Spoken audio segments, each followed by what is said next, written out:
Hi കൂട്ടുകാരെ, ഇന്ന് പറയുന്ന കഥ നോഹയും ജലപ്രളയവും. നോഹ ദൈവത്തെ ആരാധിക്കുന്ന മനുഷ്യനായിരുന്നു. എല്ലാവരും ദൈവത്തെ വെറുക്കുകയും അനുസരിക്കാതിരിക്കുകയും ചെയ്യുന്ന കാലം. ഒരു നാളിൽ ദൈവം ഞെട്ടിപ്പിക്കുന്ന ഒരു കാര്യം പറഞ്ഞു. ഈ ദുഷ്ടലോകം ഞാൻ നശിപ്പിക്കും. ദൈവം നോഹയോട് പറഞ്ഞു, നിന്റെ കുടുംബം സംരക്ഷിക്കപ്പെടും. ദൈവം നോഹയ്ക്ക് ഒരു മുന്നറിയിപ്പ് കൊടുത്തു. ഭൂമിയും അതിലുള്ളതൊക്കെയും വെള്ളത്തിൽ നിറയും. നിന്റെ കുടുംബത്തിനും മൃഗങ്ങൾക്കായും മരം കൊണ്ട് ഒരു പെട്ടകം ഉണ്ടാക്കുക. ദൈവം നോഹയ്ക്ക് പെട്ടകത്തിൻ്റെ അളവുകളും മാർഗനിർദ്ദേശവും നൽകി. നോഹ വളരെ തിരക്കുള്ളവനായി. നോഹ ഉണ്ടാക്കുന്ന പെട്ടകത്തെക്കുറിച്ച് വിവരിച്ചപ്പോൾ ജനങ്ങൾ കളിയാക്കി. എന്നാലും നോഹ പെട്ടക നിർമ്മാണം തുടർന്നു.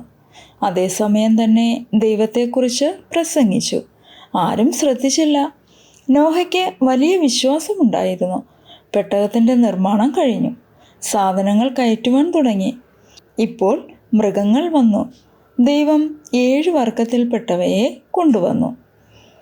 2 വിധത്തിലുള്ള പക്ഷികൾ, അതായത് വലിയ പക്ഷികളും ചെറിയ പക്ഷികളും. വലിയതും ചെറിയതുമായ പ്രാണികൾ, ഇവയൊക്കെയും പെട്ടകത്തിലേക്ക് വന്നു. പെട്ടകത്തിലേക്ക് മൃഗങ്ങൾ കയറിയപ്പോൾ പലരും കളിയാക്കി. ദൈവത്തിന് വിരോധമായി പാപം ചെയ്യുന്നത് തുടർന്നു. പെട്ടകത്തിൽ കയറുവാനായി ആരും ചോദിച്ചില്ല. അവസാനമായി ജന്തുക്കൾ, പക്ഷികൾ എന്നിവ കയറി. തൻ്റെ കുടുംബത്തോടുകൂടി പെട്ടകത്തിലേക്ക് കയറുവാൻ ദൈവം നോഹയോട് ആവശ്യപ്പെട്ടു. നോഹയും തൻ്റെ ഭാര്യയും 3 ആൺമക്കളും അവരുടെ ഭാര്യമാരും പെട്ടകത്തിൽ കയറി.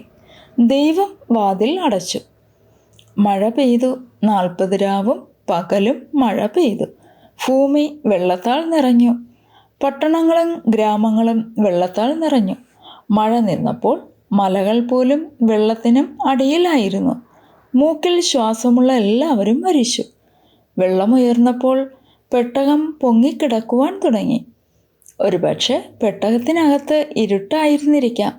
വലിയ പ്രഹരവും ഭയവും ഉണ്ടായിരുന്നിരിക്കാം. നോഹയും കുടുംബവും പെട്ടകത്തിൽ സുരക്ഷിതരായിരുന്നു. ജലപ്രളയത്തിന് 5 മാസത്തിന് ശേഷം ദൈവം ഉണങ്ങിയ കാറ്റിനെ അയച്ചു. അവസാനം പെട്ടകം അരാരത്ത് പർവ്വതത്തിൽ ഉറച്ചു. പിന്നെയും 40 ദിവസം നോഹ പെട്ടകത്തിൽ താമസിച്ചു. നോഹ മലങ്കാക്കയെയും പ്രാവിനെയും പെട്ടകത്തിൻ്റെ ജനൽ വഴി പുറത്തോട്ട് വിട്ടു. തങ്ങുവാനായി സ്ഥലം കിട്ടാത്തതിനാൽ പ്രാവ് പെട്ടകത്തിലേക്ക് വന്നു. 1 ആഴ്ചയ്ക്ക് ശേഷം വീണ്ടും പ്രാവിനെ വിട്ടപ്പോൾ ചുണ്ടിൽ ഒരു വലിയ ഇലയുമായി തിരിച്ചു വന്നു. അടുത്ത ആഴ്ച പ്രാവ് തിരിച്ചു വരാത്തപ്പോൾ ഭൂമിയിൽ വെള്ളം വറ്റിയെന്ന് നോഹയ്ക്ക് മനസ്സിലായി. ദൈവം നോഹയോട് പറഞ്ഞത് അനുസരിച്ചു. മൃഗങ്ങളെയും തൻ്റെ കുടുംബത്തെയും നിലത്തിറക്കി. നോഹയ്ക്ക് ദൈവത്തോട് എത്ര നന്ദി കാണും. ഒരു യാഗപീഠം പണിത് തൻ്റെയും കുടുംബത്തിൻ്റെയും ജലപ്രളയത്തിൽ നിന്ന് രക്ഷിച്ച ദൈവത്തിന് ആരാധന കഴിച്ചു. ദൈവം നോഹയ്ക്ക് വലിയൊരു വാഗ്ദത്തം കൊടുത്തു. മനുഷ്യൻ്റെ പാപത്തിൻ്റെ ശിക്ഷയ്ക്കായി ഒരിക്കലും ജലപ്രളയം കൊണ്ട് നശിപ്പിക്കുകയില്ല. ദൈവത്തിൻ്റെ വാഗ്ദത്തത്തിൻ്റെ ഓർമ്മയ്ക്കായി മഴവില്ല് ആകാശത്തിൽ കാണിച്ചു. നോഹ ജലപ്രളയത്തിന് ശേഷം ഒരു പുതിയ ആരംഭം കുറിച്ചു. നോഹയുടെ സന്തതികൾ ഭൂമിയിൽ നിറഞ്ഞു. ലോകത്തിലെ സകല ജാതികളും നോഹയുടെ സന്താനങ്ങളിൽ നിന്നും വരുന്നു. കൂട്ടുകാരെ, നമുക്കൊരു വചനം കൂടെ പഠിക്കാം. ഉൽപ്പത്തി 8:1. ദൈവം നോഹയെയും അവനോടുകൂടെ പെട്ടകത്തിലുള്ള സകല ജീവികളെയും സകല മൃഗങ്ങളെയും ഓർത്തു.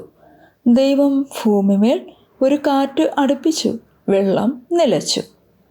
ഹായ് കൂട്ടുകാരെ, നിങ്ങൾക്ക് ഈ കഥ ഇഷ്ടമായെങ്കിൽ ലൈക്ക് ചെയ്യാനും സബ്സ്ക്രൈബ് ചെയ്യാനും മറക്കല്ലേ.